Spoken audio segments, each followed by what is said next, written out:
مغافر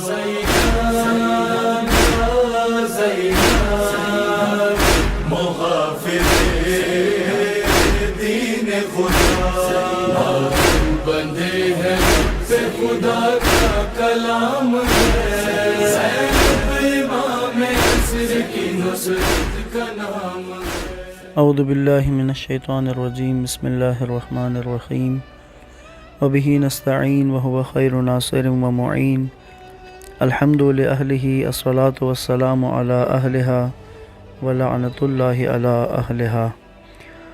السلام علیک یا ابا عبداللہ وعلی الارواح التي حلت بفنائک، علیک منی سلام اللہ ابدا ما بقیت وبقی اللیل والنہار، ولا جعلہ اللہ آخر العہد منی لزیارتکم۔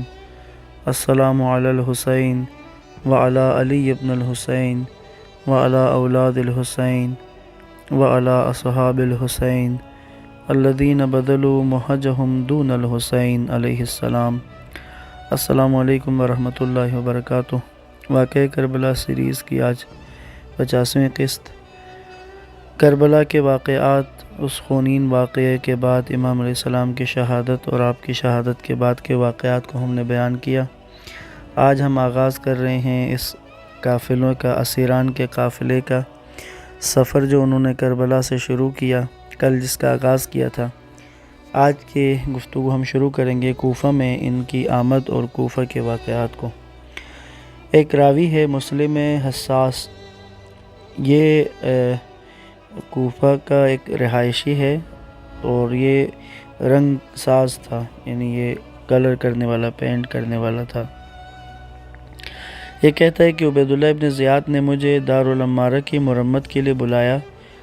میں دارالعمارہ کی چونا کاری میں مشغول تھا کہ اچانک میں نے شور و غل کی آواز سنی۔ میں نے اپنے ساتھ والے خدمتگار سے پوچھا کیا ہوا کہ کوفہ میں نالو شیون کی آواز سے کوفہ گونج رہا ہے۔ اس نے کہا ابھی لوگ اس خارجی کا سر لائے ہیں جس نے یزید کے خلاف بغاوت کی تھی۔ میں نے اس سے پوچھا کہ اس کا نام کیا ہے تو اس نے کہا حسین ابن علی۔ مسلم کہتا ہے کہ میں کچھ دیر تک متحیر رہا اور جیسے ہی وہ خدمتگار کسی کام کے لیے گیا تو میں نے شدت غم و الم سے اپنے منہ پر تماچا مارا، چونا کاری چھوڑ کر منہ ہاتھ دھویا اور دارالعمارہ کے پیچھے سے باہر نکل آیا اور ایک جگہ یعنی آگے کسی مقام پر پہنچ کر وہاں کھڑا ہو کر دیکھا کہ لوگ اسیروں اور مقتولوں کے سروں کی آمد کے منتظر ہیں۔ اسی اثنا میں دیکھا کہ 40 اونٹ آتے ہیں جن پر اہل بیت رسول کی خواتین سوار ہیں۔ کہتے میں نے دیکھا امام سجاد علیہ السلام کو، وہ بے کجاوہ اونٹ پر سوار ہیں اور خاردار توق کی وجہ سے ان کے گلے کی رگوں سے خون بہہ رہا ہے۔ مسلم کہتا ہے میں نے دیکھا کہ اہل کوفہ اونٹوں پر سوار ان چھوٹے بھوکے بچوں کو خورمہ اور روٹی دے رہے تھے۔ کہتے جناب ام کلثوم نے جب یہ حرکت دیکھی تو کہا اے کوفہ والو، ہم خاندان رسول ہیں، ہم خاندان رسالت ہیں، ہم پر صدقہ حرام ہے، اور خورمہ اور روٹی بچوں سے لے کر واپس کر رہی ہیں۔ اور جناب ام کلثوم نے ایک دفعہ پھر مخاطب کر کے کہا اے کوفہ والو، تمہارے مرد ہمیں قتل کرتے ہیں اور تمہاری عورتیں ہم پر روتی ہیں۔ ہمارا اور تمہارا فیصلہ خدا ہی کرے گا اور قیامت کے دن ہمارے اور تمہارے درمیان اللہ فیصلہ کرے گا۔ کہتا ہے اسی دوران میں مسلم حساس کہتا ہے کہ اسی درمیان میں رونے پیٹنے کی آوازیں بلند ہوئی۔ میں نے دیکھا کہ کربلا کے شہیدوں کے سر لائے گئے۔ ان کے آگے ان میں سب سے آگے امام حسین علیہ السلام کا سر مقدس ہے۔ امام حسین علیہ السلام کا سر چاند اور ستارہ زہرہ کے مانند چمک رہا ہے، رسول اللہ سے مشابہ ہے۔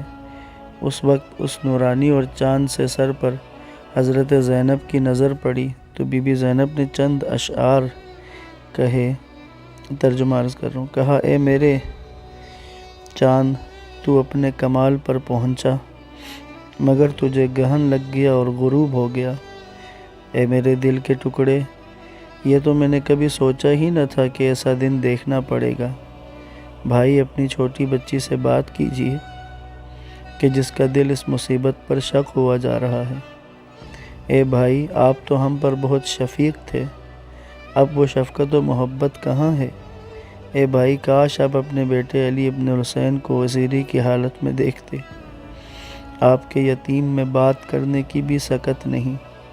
جب بھی ظالم ان کو کوڑے لگاتے تھے تو وہ آپ کو پکارتا تھا اور ان کی آنکھوں سے آنسو جاری ہوتے ہیں۔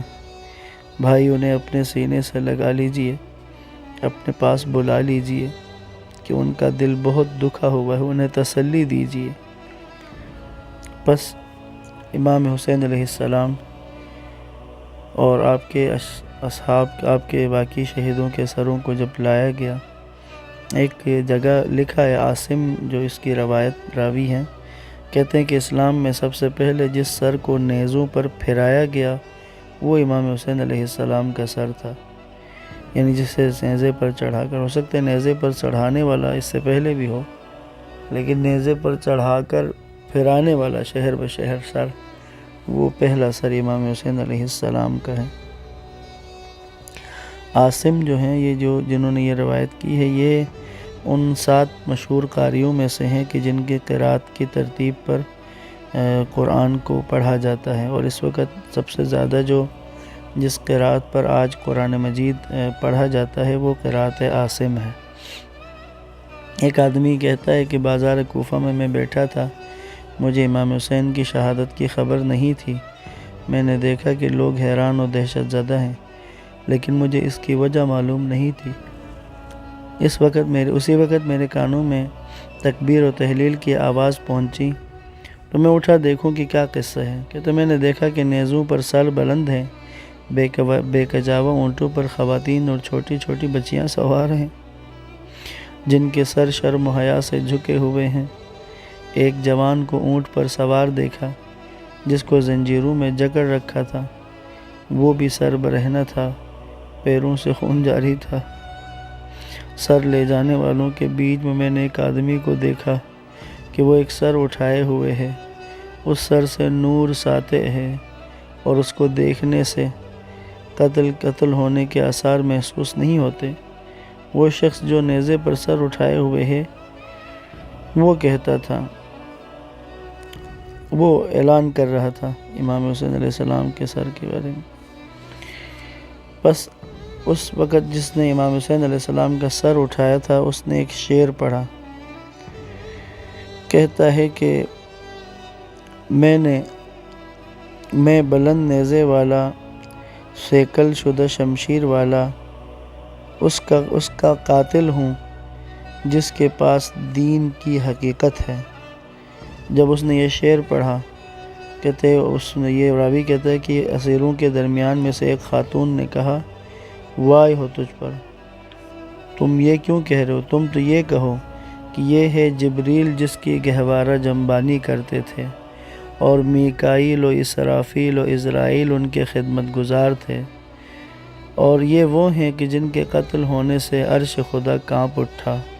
وائے ہو تم لوگوں پر، یہ بتاؤ کہ محمد مصطفیٰ صلی اللہ علیہ وآلہ وسلم، علی مرتضیٰ علیہ السلام اور فاطمہ زہرا سلام اللہ علیہا اور امام حسن ذکی، ائمہ ہدیٰ، آسمان کے ملائکہ، انبیاء اور اوصیاء کا قاتل ہوں۔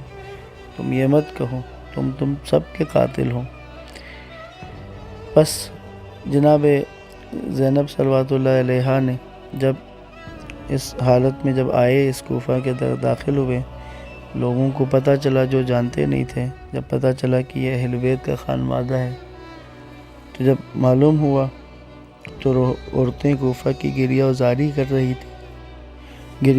کر رہی تھی اور ان کے ساتھ کوفے کے مرد بھی رو رہے تھے۔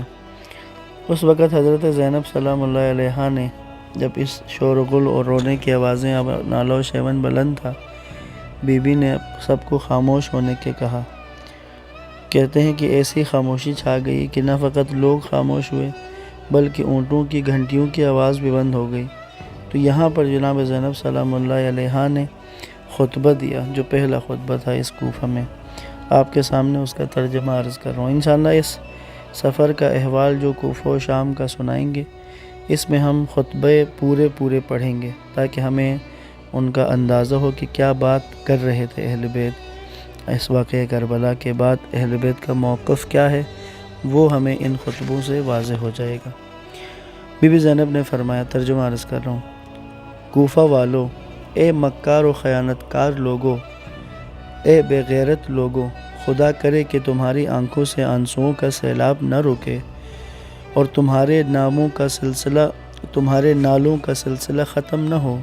تمہاری مثال اس عورت کی سی ہے جس نے اپنا سارا سوت کاٹ کر ٹکڑے ٹکڑے کر ڈالا ہو۔ نہ تمہارے عہد و پیمان کی کوئی قدر و قیمت ہے، نہ تمہاری قسم کا کوئی اعتبار ہے۔ تمہارے پاس جھوٹی باتوں اور غرور اور دشمنی کے علاوہ اور کیا ہے؟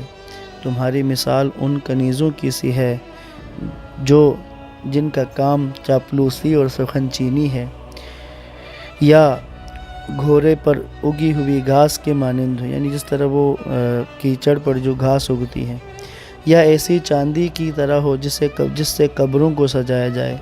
تمہارا